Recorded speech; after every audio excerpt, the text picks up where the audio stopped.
ஒரு ஆளுக்கு மேல ரூ. 1,00,000 மேல கடன் இருக்கு அப்படிங்கிற மாதிரி ஒரு கணக்கு சொல்றாங்க. நம்ம தமிழ்நாடு அரசு. இப்ப வந்து பிள்ளைங்கள்லாம் வந்து என்னால முடிஞ்சத நான் அனுப்புறேன், என்னால முடிஞ்சத நான் அனுப்புறேன். எல்லாம் கேள்விப்படும்போது ரொம்பவே மனசுக்கு கொஞ்சம் நிறைவா தான் இருக்கு. இந்த சந்தோஷம் மேலும் அதிகரிக்குமா?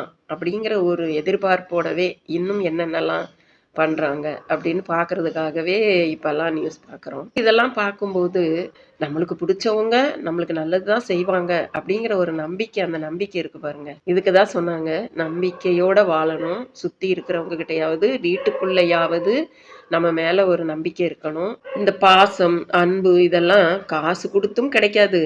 ஈஸியாவும் எல்லாருக்கும் கிடைச்சிராது. எத்தன பேரு அன்புக்காக ஏங்குறாங்க. எல்லாருக்கும் கிடைச்சிடுதா என்ன? நமக்கு புடிச்ச ஒருத்தர் ஒரு இடத்துல இருக்கிறாங்க அப்படின்னா, அவங்க நமக்கு ஹெல்ப் பண்ணணும்னு எதிர்பார்க்கிறத விட, நாம அவங்களுக்கு ஹெல்ப் பண்ணி, அவங்களோட சுமைய கொஞ்சமாவது குறைச்சிறணும் அப்படிங்கிற ஒரு மனசு இருக்கு பாருங்க. அதெல்லாம் கிடைக்கிறதுக்கே ரொம்ப புண்ணியம் பண்ணியிருக்கணும் தான். ஒருத்தர நம்மளுக்கு புடிச்சதுனா தான், அவங்களுக்கு தேவையானதையும் கூட நம்மளுக்கு செய்யணும்னு தோணுது. அவங்க நமக்கு எந்த கெடுதலும் பண்ண மாட்டாங்க அப்படிங்கிற ஒரு நம்பிக்கை அவங்க மேல நமக்கு வருது. இல்லன்னா இந்த பிள்ளைங்களுக்கெல்லாம் இப்படி தோணுமா?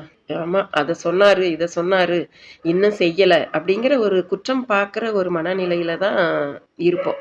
ஆனா இப்ப பாருங்களேன், எல்லாம் நான் காசு போடுறேன், நான் ரூ. 1,00,000 போட்டுட்டேன், நான் ரூ. 300 என்னால முடிஞ்சத போட்டுட்டேன். நீங்க வந்து கடன அடைச்சு நிம்மதியா இருங்க அப்படிங்கிற ஒரு இதோட பிள்ளைங்கலாம் போடும்போது நல்லா தான் இருக்கு. இந்த மாதிரியான நெகிழ்ச்சியான சம்பவங்கள் அதுல ஏதாவது அ வருமா? அப்படிங்கிற மாதிரியே ஒரு எதிர்பார்ப்போட நியூஸ் பார்க்கறதா இருக்கு. அ நல்லா இருக்கு. இதுவும் ஒரு புதுவிதமா இருக்கு. எம்ஜிஆர் காலத்திலயும் இப்படி இருந்திருக்கலாம். ஆனா, அந்த சமயத்துல இந்த நியூஸ் எல்லாம் இப்படி பார்க்கறதுக்கு உண்டான வசதி வாய்ப்புகள் வந்து அப்ப இல்ல. அப்ப இருந்த ஜனங்களும் அவர் மேல ரொம்பவே ஒட்டுதலா தான் இருந்தாங்க. இருந்தாலும் இந்த மாதிரியான வசதி வாய்ப்புகள், அவங்க என்னென்ன செய்யறாங்க அப்படிங்கிறத அ ரேடியோ வாயிலா அந்த சமயத்துல கேட்கறதுக்கான வாய்ப்புகள் தான் அதிகம் இருந்துச்சு. நாட்டுக்கு நல்லது நடக்கும் அப்படிங்கிற ஒரு நம்பிக்கை எல்லாருக்கும் இருக்கு. அதப்போல எனக்கும் இருக்கு.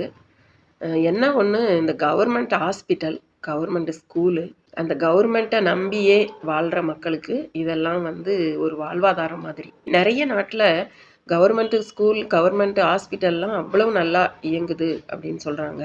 அந்த மாதிரி நம்ம நாட்டிலயும் இயங்குமா? அப்படிங்கிற ஒரு ஏக்கம் எல்லார் மனசுலயும் இருக்கு. அது நடக்கணும்.